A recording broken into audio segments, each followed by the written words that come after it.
사람의 마음을 움직이기란 쉽지 않죠. 좀처럼 움직이지 않는 것이 사람의 마음입니다. 하지만 쇠심줄 같은 마음도 움직일 때가 있는데, 그때가 언제인가? 감동을 받을 때, 감탄할 때입니다. 한 번은 중국의 오기 장군이 그 중산국을 공격할 때의 일이었습니다. 이때 이제 한 병사가 심하게 다쳐 상처가 짓무르고 고름이 났는데,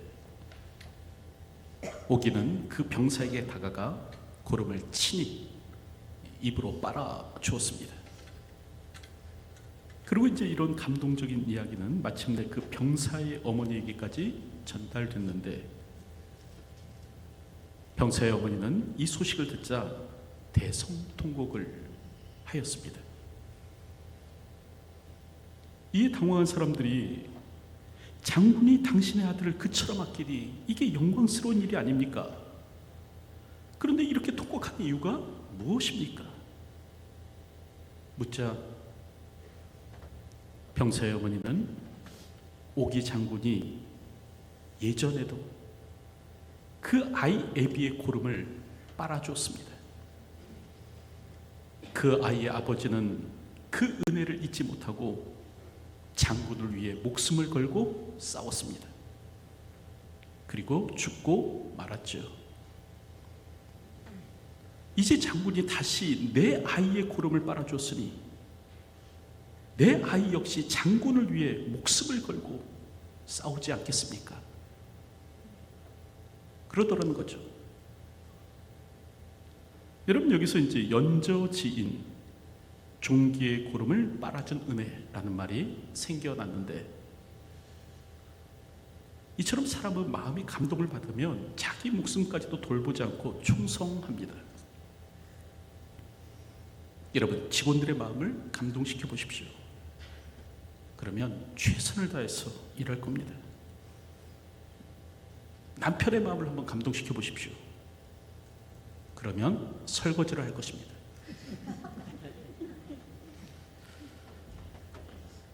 그럴 때 오늘 본문에는 이제 예수님의 마음을 감탄을 자아냈던 그 한 사람이 나오는데, 9절 보면 이제 예수께서 들으시고 그를 놀랍게 여겨, 그렇게 말씀하죠. 그럴 때 이제 공동번역 성경은 예수께서 이 말을 들으시고 감탄하시며 라고 번역합니다. 예수님께서 감탄하셨다는 거예요. 그러면서 예수님께서 말씀하죠. 내가 너희에게 이르노니 이스라엘 중에서도 이만한 믿음은 만나보지 못하였노라. 여러분, 이스라엘은 하나님의 백성입니다. 택하신 민족이죠. 그 누구도 하나님의 위대하심을 그 이스라엘처럼 옆에서 목도한 사람들이 없습니다. 그 어떤 사람보다도 하나님의 능력과 구원을 생생히 경험한 민족이죠. 그런데도 이스라엘 중에는 이만한 믿음의 사람이 없다는 겁니다. 하나님을 옆에서 가장 생생하게 지켜본 그 이스라엘 민족, 이스라엘 백성들에게조차 이런 믿음의 사람은 없었다. 그런 말씀을 하시는 거죠. 여러분, 그럴 때 이 사람에 대해서 성경은 그 백부장이라고 그렇게 말씀하죠. 2절을 보면 어떤 백부장의 사랑하는 종이 병들어 죽게 되었더니, 여러분, 여기서 이제 사랑하는 이라는 말은 존귀히 여기는 이라는 말입니다. 그럼에도 그 몇몇 그 못된 인간들이 이 말에 그 성적인 의미가 있다고 그렇게 주장합니다. 그래서 이제 백부장과 그 종이 동성연애 관계에 있다는 거예요. 그러면서 이제 성경은 동성연애를 정당화한다, 뭐 그렇게 또 막 말하는 사람들이 있습니다. 여러분, 오늘 본문의 말씀은 그런 의미가 아니죠. 특별히 종은 당시 그 낙이나 노예처럼 그 한 집안의 소유물로 여겨졌습니다. 자기 결정권이나 선택권이 없는 존재였죠. 자기 생명을 전적으로 주인의 손에 맡겨야만 했습니다. 그럼에도 불구하고 백부장이 이 자신의 종을 존귀히 여겼다는 거예요. 더불어 그는 유대인들과도 좋은 관계를 맺었습니다. 본래 유대인들은 이방인들을 거들떠보지도 않았죠. 그 언약적 신율주의, 그 민족적 배타주의의 성격이 강해서 이방인을 사람 취급조차 하지 않았습니다. 그 이방인과 교제하는 일을 부정한 일로 여겼죠. 그래서 갈라디아서를 보면 베드로가 이방인과 식사하다가 그 자리를 박차고 도망한 겁니다. 이 일로 인해서 이제 바울에게 강한 책망을 받게 되는데, 그렇다고 한다면 왜 베드로는 식사하다 말고 도망쳤는가? 그 유대인 신자가 온다라는 말을 들은 겁니다. 지금 자기가 이방인들과 식사 교제하는 그 자리에 그 유대인들이 온다, 그 이야기를 듣고 베드로는 밥숟가락을 던지고 그 자리에서 피한 겁니다. 이처럼 유대인들은요, 이방인들과 함께 할 수 없다라는 생각이 강했습니다. 유대인과 이방인 사이에는 골이 아주 깊었어요.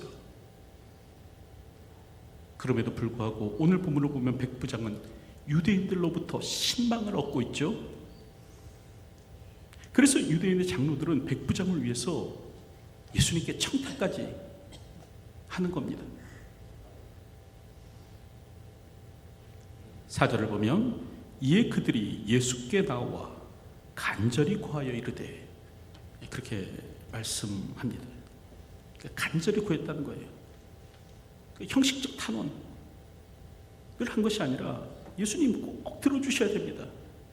간절히 구했다는 거죠. 또 특별히 구하여라는 말이 나오는데 이 말이 그 미완료 시제로 사용되고 있습니다. 뜻이 뭐냐면, 다시 말하면 한 번만 그냥 예수님께 간구한 것이 아니라 예수님께서 허락하실 때까지 지속적으로 간구했다는 말이에요.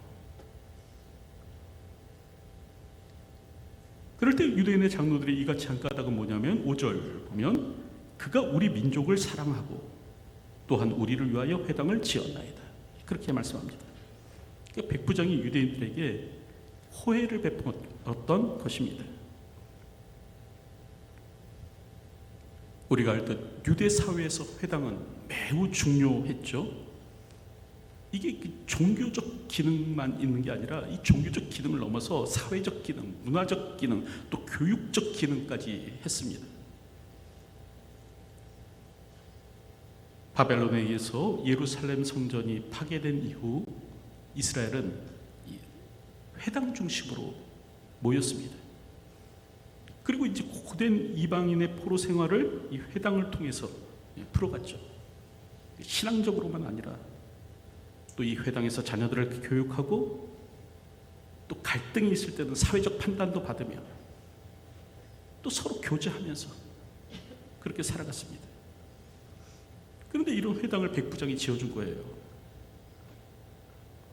그럴 때 이제 유대인의 장로들은 상호성의 원칙에 따라서 백부장의 종을 고쳐주실 것을 청합니다. 그가 오늘 우리에게 은혜를 베풀어 줬으니까 오늘 우리도 그에게 은혜를 갚아야 한다, 이제 그렇게 말했던 거죠. 그럴 때 오늘 성경을 보면요, 예수님께서는 이런 상호성의 원칙, 호혜성의 원칙 때문에 백부장의 종을 고쳐주지는 않으십니다. 다시 말하면 받았으니까 돌려준다라는 의미에서 그의 종을 고쳐주신 것이 아니에요. 오늘 본문을 보면 예수님께서는요, 기꺼이 이 백부장의 종을 고쳐주시는데, 첫째는 그의 지극한 겸손 때문이었습니다. 여러분, 백부장은 점령군 장교이죠. 휘하의 부하를 거느리는 군인입니다. 이 폴리비우스에 의하면 이 백부장은 이 부대를 지휘할 능력이 있는 사람으로 군대에서 가장 우수한 사람이 선택되었다, 그렇게 말을 하고 있습니다. 그 나름 조직에서의 엘리트예요. 즉 그러다 보니까 이제 사회적 신분적 우월감을 가질 수 있는 사람이죠. 여러분, 그런데 그런 사람이 이런 정령군 장교가 한낱 피정부민의 그 나사렛 목수에게 지금 고개를 숙이고 있는 겁니다. 그는 이렇게 전하죠. 주여, 수고하시지 마옵소서. 내 집에 들어오심을 나는 감당하지 못하겠나이다. 그럴 때 세번역 성경은 주님, 더 수고하실 것이 없습니다. 저는 주님을 내 집에 모셔드릴 만한 자격이 없습니다. 그렇게 번역하는데 지금 백부장은요, 나는 예수님을 모실 자격조차 없다. 그렇게 고백하고 있는 겁니다. 그러면서 내가 주께 나아가기도 감당치 못할 줄을 알았나이다. 그렇게 말하는데 여러분, 이 말은 무슨 말이냐면 주님, 내가 주님을 집으로 모실 자격도 되지 않을 뿐만 아니라 감히 주님 앞에 나아갈 자격도 되지 못합니다. 감히 주님을 배울 생각조차 하지 못하고 있습니다. 그런 말입니다. 여러분, 이처럼 백부장은요, 예수님 앞에서 자신을 철저히 낮춥니다. 그 마음을 조금도 높은 데 두지 아니하고 철저하게 낮아져서 예수님의 은혜를 구하죠. 여러분, 이처럼 신앙의 근본에는 겸손이 있습니다. 겸손을 잃어버린다는 것은 신앙의 근본을 잃어버리는 것입니다. 여러분, 겸손을 놓친다는 것은요, 신앙의 기본을 잃고 산다는 것이에요. 우리가 알듯 타락한 인생에게 반드시 따르는 것이 있죠. 무엇입니까? 교만입니다. 사람이 타락하고 범죄하게 되면 어떻게 되는가? 교만해져요. 겸손을 잃고 살게 됩니다. 우리가 알듯 사람은 스스로 교만하여져서 하나님과 같이 되고자 했을 때 타락하고 범죄하였습니다. 이처럼 겸손을 잃으면 여러분, 사람은 죽습니다. 교만하게 되면 죽게 되는 거죠. 특별히 이 상대방의 성을 정복하고자 할 때 전쟁이 일어났습니다. 그래서 이제 상대방의 성을 정복해야 돼요. 상대방의 성을 정복하게 될 때 꼭 해야 할 일 가운데 하나가 뭐냐면 적의 장수를 교만케 하는 겁니다. 적은 수의 군사라도 적의 성을 점령할 수 있는 방법은 뭐냐면 적들을 교만케 만들면 되는 거예요. 여러분, 나의 삶의 진정한 위기는 사람들이 나를 알아주지 않는 것이 아닙니다. 사람들이 나를 인정해주지 않을 때 위기가 찾아오는 것이 아니에요.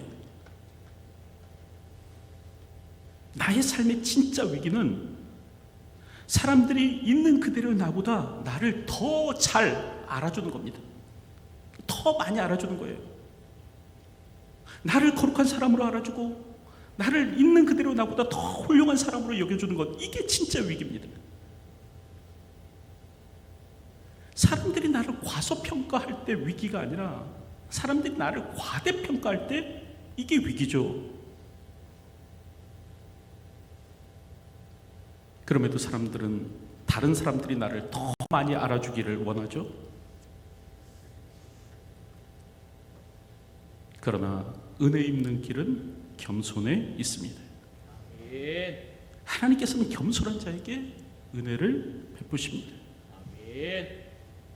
그 마음을 낮추고 하나님의 긍휼을 구하는 사람, 오직 자신의 무익함을 고백하며 하나님의 자비만을 바라는 사람, 그 사람에게 하나님은 은혜를 베푸십니다. 오늘도 지극히 낮은 마음으로 살아가는 분들이 되시기 바랍니다. 교회가 나를 알아주지 않는다고 해서 분노할 필요가 없어요. 오늘도 백부장과 같이 낮아지고 겸손한 모습으로 사십시오. 아멘. 특별히 오늘은 성탄 전일이죠. 세상의 왕 되신 분께서 낮고 천한 모습으로 우리를 위해 오신 날입니다. 하나님의 본체이신 그분께서 사람의 몸을 입으시고 이 땅에 오신 때이죠. 우리는 이 예수님의 낮아지심을 배워야 합니다. 아멘. 그분의 겸손을 배워야 합니다. 아멘. 오늘도 지극히 낮아진 마음으로 예수님의 마음을 감동케 하는 저와 여러분들이 되었으면 합니다. 아멘. 둘째는 예수님께서 그 백부장의 종을 고쳐주셨는데 그 이유가 무엇인가? 바로 그의 큰 믿음 때문이었습니다. 아멘. 그래서 7절 하반절 보면 그렇게 기록하죠. 말씀만 하사 내 하인을 낫게 하소서. 그렇게 말씀하는데 여러분, 백부장은요 자신의 종을 고쳐달라고 할 때 다른 무엇을 요구하지 않습니다. 무슨 푸닥거리를 하거나 주술적 제의를 행하거나 환처에 손을 얹거나 하늘을 우러러 기도해달라고 그렇게 부탁하지 않습니다. 그는 단지 말씀만 하사, 이 말씀만 하사라고 말을 합니다. 그러니까 예수님의 말씀 한마디면 된다는 거예요. 여러분, 그럴 때 이런 태도는 그 아람의 군대 장관이었던 나아만의 태도와 대조를 이루죠. 나아만은 병 낫기 위해서 엘리사를 찾았을 때 그 요단강에서 몸을 씻으라는 그 말에 막 진노합니다. 내 생각에는 저가 내게로 나와 서서 그 하나님 여호와 이름을 부르고 당처 위에 손을 흔들어 문둥병을 고칠까 하였도다. 그렇게 말하는 거예요. 그런데 이런 권위적인 나아만과 달리어 오늘 본문의 이 백부장은 말씀만 하사,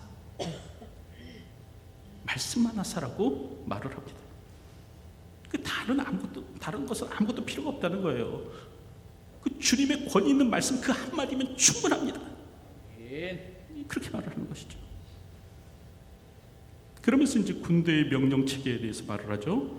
나도 남의 수하에 든 사람이요, 내 아래에도 병사가 있으니 이더러 가라 하면 가고 저더러 오라 하면 오고 내 정도로 이것을 하라면 하나이다. 군대에서 상관의 명령이 절대적인 힘을 갖는 것과 같이 주님 말씀 한마디면 충분합니다.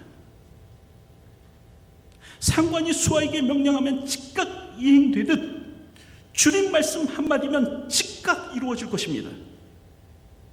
그렇게 말을 하는 거예요. 그럴 때 예수님께서는 이 백부장의 이 절대적인 믿음을 보면서 마음에 크게 감동하십니다. 그리고 이런 믿음이 도대체 어디서 왔을까? 감탄하셨다. 기이 여기셨다. 그렇게 기록하는데, 여러분, 예수님께서 우리에게 원하시는 것은 무엇일까? 바로 이러한 믿음입니다. 여러분, 예수님은 오늘 우리가 주님을 향한 이런 믿음, 이런 좀 절대적인 믿음, 이런 좀 큰 믿음, 이런 믿음을 가지고 나오기를 원하십니다. 성경을 보면 예수님께서는 자신에게 오는 그 어떤 사람도 막지 않으셨습니다. 어린 아이일지라도, 심지어 나병 환자일지라도 접근을 허락하셨습니다.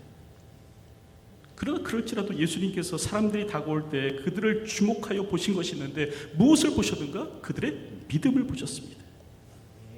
그 예수님께서는 사람들이 주님께로 나올 때 그들의 믿음을 주목하여 보기 원하셨습니다. 물론 때로는 좀 부족한 믿음이 나올지라도 믿음으로 나오면 예수님께서는 그들에게 은혜를 베풀어 주셨습니다. 반면 그 믿음으로 나오기를 거부하는 사람에게는 예수님께서는 아주 냉정하셨습니다. 그래서 서기관과 바리새인들에게 그렇게 말씀하죠. 화 있을진저 너희 서기관과 바리새인들이여 라고 하는데, 예수님은요 독설도 마다하지 않으셨어요.